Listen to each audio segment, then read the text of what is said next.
Okay, we have recessed the previous meeting, and we are calling a special city council meeting, and it is now 6:26. And I'll call this meeting to order. Okay. Let the record show that all council members are present with the exception of Councilmember Nash King. She is absent. I need a motion to approve the agenda.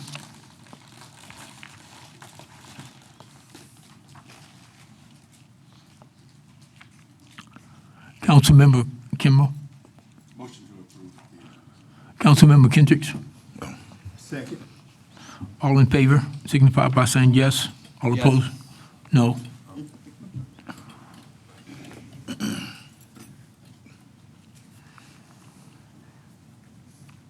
Motion carries 6-0.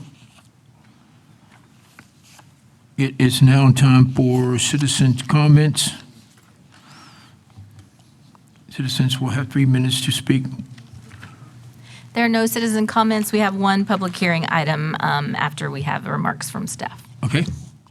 All right, we are, Madam Secretary? All right.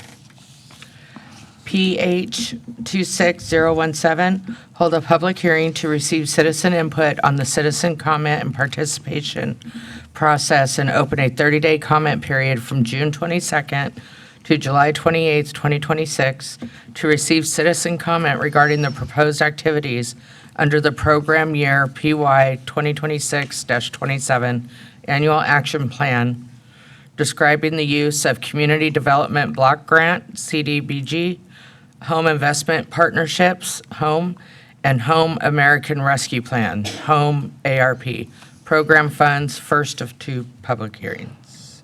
Hello again, Ms. McNair. Hello again, thank you.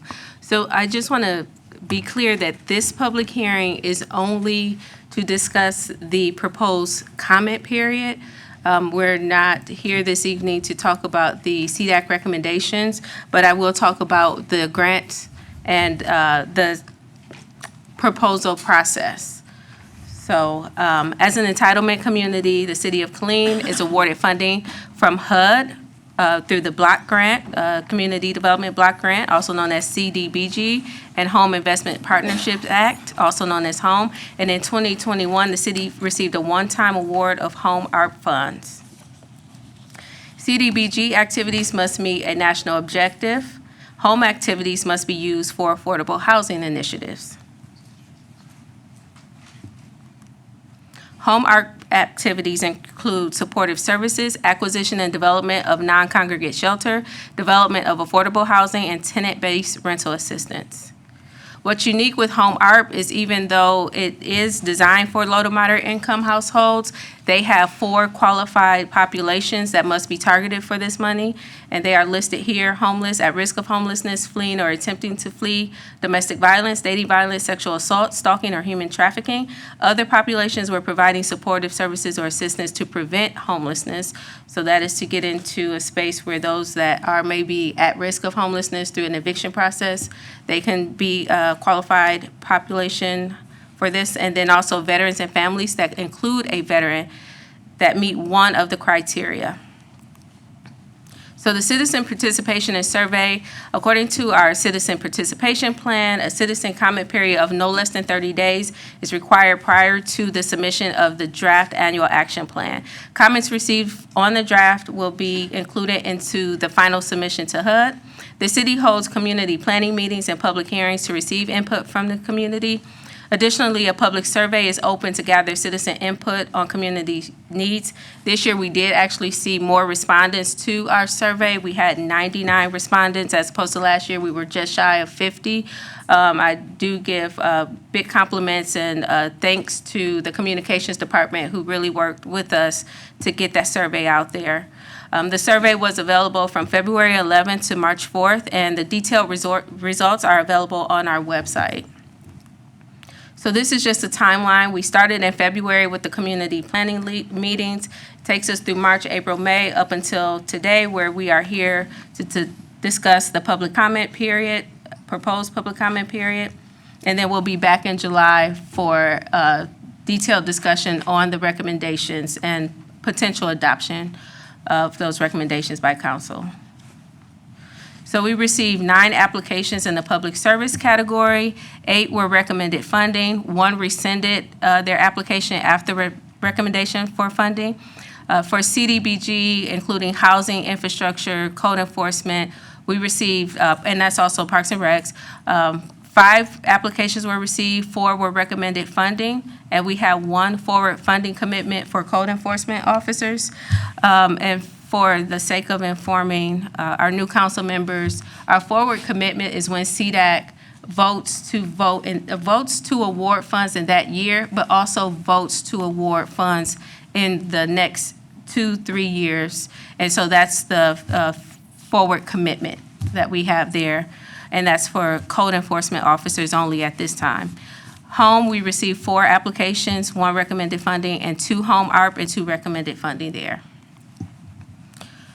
Our entitlement for program year 2026, which is our fiscal year 27, is $1,437,398. And we have reprogrammed funds in the amount of $66,637.94. And these are the categories and the spaces we are allowed to use that money. I do want to note that the public services category is actually an optional category for HUD. If you are going to fund public services, HUD says you cannot fund it more than 15% of your annual entitlement.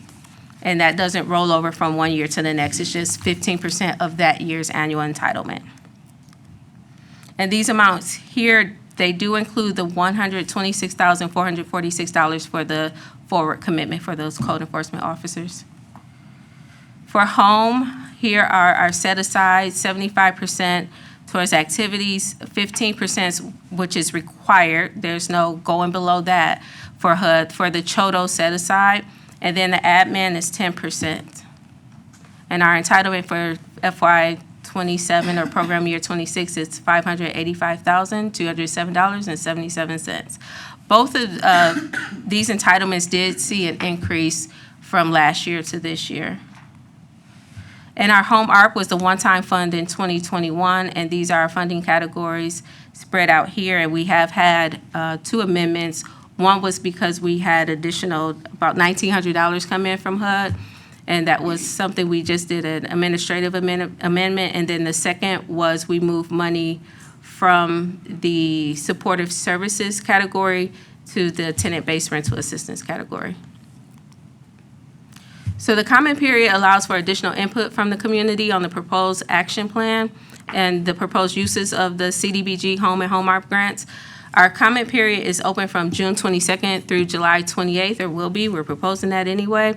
If you saw our public notice that initially went out, it had the comment period from June 22nd through July 21st, but when the council voted to have the special meetings, we were able to actually give the community additional time and extend that by 1 week.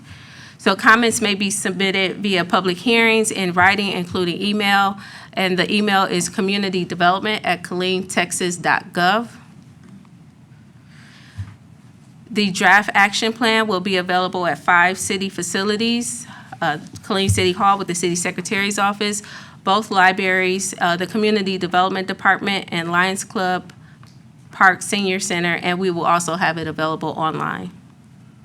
So our next steps, there's no vote tonight, just discussion on if we are going to increase that comment period, change the dates or anything like that, but I will warn against changing the dates because our plan is due to HUD by August 15th, so we're really working within the time that we have allotted.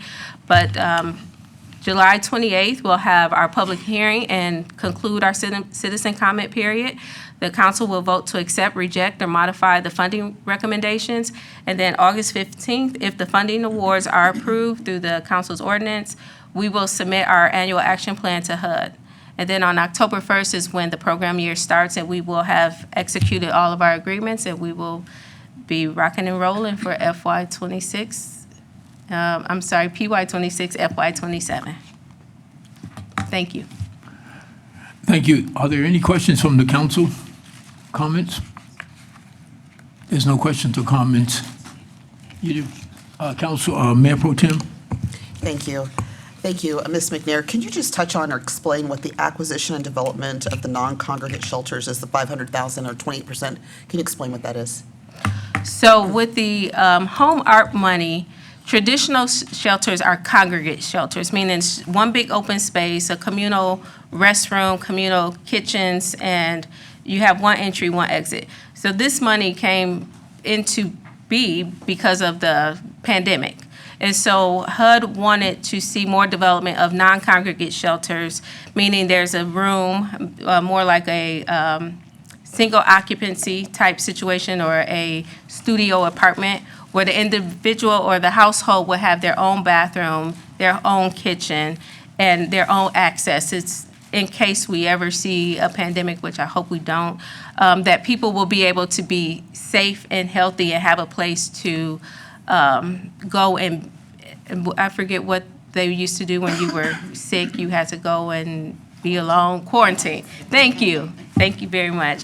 But that's the purpose of non-congregate shelter, is really to, going back to those qualified populations when it's homeless and at risk of homeless, they wanted to have shelters that were available to those folks that they didn't have to share. I appreciate you. Thank you. Thank you. Councilwoman Brown? Councilmember Brown? So I guess, can we look at it as the difference between the Friends in Crisis Shelter and the Families in Crisis Homeless Shelter? Or,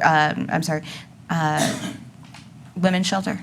Domestic Violence Shelter. That's the one I was looking at. Yeah, you could, because I do know that they have a couple of units inside of there that the families have their own restroom. The only thing that would be missing is having a kitchenette or a kitchen in there as well.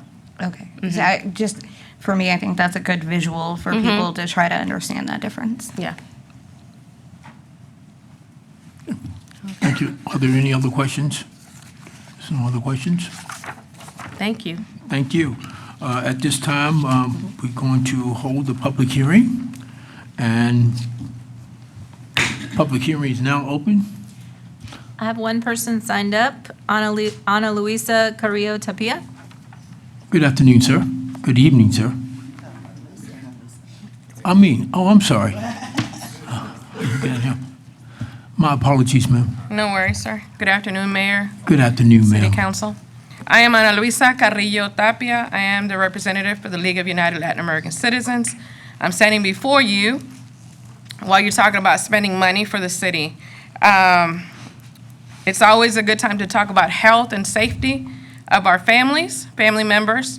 We have issues with galvanized pipes that have lead. We have notices going out to families. The letterhead says to the resident. There is no deliberate dedication to say who the resident is. So oftentimes it might be looking like it's one of those, letters that just need to be discarded. We're asking for those letters to have the proper addressing of the resident. We have some residents that do not speak English. Si te hablo en español, ¿tú me entiendes lo que te estoy diciendo? Do you understand what I'm saying to you right now? No, that's the same thing that our families encounter when they receive paperwork that they cannot read, they do not understand, regardless of the value of this letter. So we're asking under CDBG to stretch out that hand and reach out to these families. It doesn't take but a minute to find out who your customers that are non-English speaking, to make sure there is that communication back and forth. Don't just come see me when I had to pay a bill. Come and see me to make sure that I am taken care of and I'm taking care of my family. And if there's anything that because of the way that the money issues are going, I can't take care of my family, there's some budgeting available, please consider taking care of those families that are very, very needy at this moment, especially the north side of town. Thank you. Any questions? Thank you. Thank you for your concern, and again, I apologize. Councilmember Brown? I'm sorry, do we have someone else? No, I have no other people signed up for this public hearing. Okay.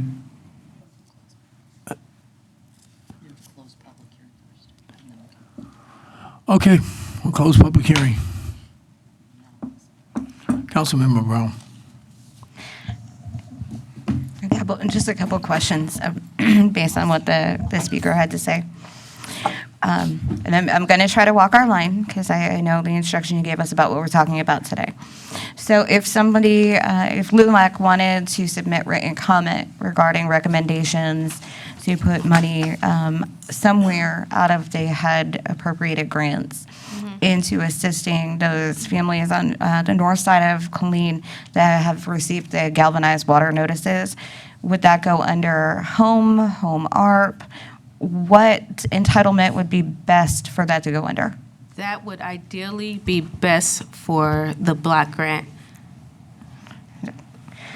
So then, in reference to that, for anybody interested in submitting official comments for the record on it within the next 30 days, Yes, they would email community development, at ColleneTexas.gov. okay, and then recommend under the block grant funding that that be a proposed usage, correct? They could. They don't need to know which funds would be most appropriate. We don't expect that of, a common citizen. They could just let us know the programming that they would like to see in the city, and then staff could evaluate that and make a recommendation to council and/or CDAC. So then this is where I guess it's going to become important. Those written comments, they come back to the council the same day we do the next public hearing? Yes, we will, and we have staff here, and so we're going to have our computer to make sure if anything is coming in, we're receiving that. I'm just making sure if the council wants to recommend any changes at that public hearing, that we would Yes. still have time. So then if we recommended changes, they would either be approved that night, or could we come back that first week in August? Typically, you would approve those changes that night because of the timeline that we have to actually submit the draft to HUD so we can go live on October 1. Okay, so I'm just going to request, if it's possible, at least a couple days before that meeting on the 28th, can we get a copy of those comments so we can kind of review them? Sure, if we get any comments, we'll email them and make sure that you have them. The letter, if I may, I did see the letter that is through our Public Works Department, and at the top, it does state that it's in Spanish. It does say if you need the translated version, that there's a site that the recipient could go to get that. I'm Yeah. all too familiar with the Okay. letter, so, and I think there is a point to being able to have it in the language that people understand, but I appreciate it, thank you. You're welcome. Mayor Pro Tem. So thank you for touching on that, because we had a very lengthy meeting when our former Public Works Director went over these notices, and that was a very hot topic back then, and the questions were raised about the way in which they were presented, and then that there was not a Spanish notice on there. But we confirmed that, and I just want to make sure nothing has changed there, that that notice is still appearing on there. Yes, Miss Celeste Sierra, who's in my office, she's our City Grants Program Manager, and she's our in-office translator. She actually translated it for me so that I could understand that that's what that was saying at the top, is that there is a resource available if you needed the letter in Spanish. Thank you. Okay, thank you, ma'am. I think that's it. Thank you. We're going to close citizens' public hearing, so I need a motion to adjourn. Councilmember Brown, Move to adjourn. can I get a second? A second. All in favor?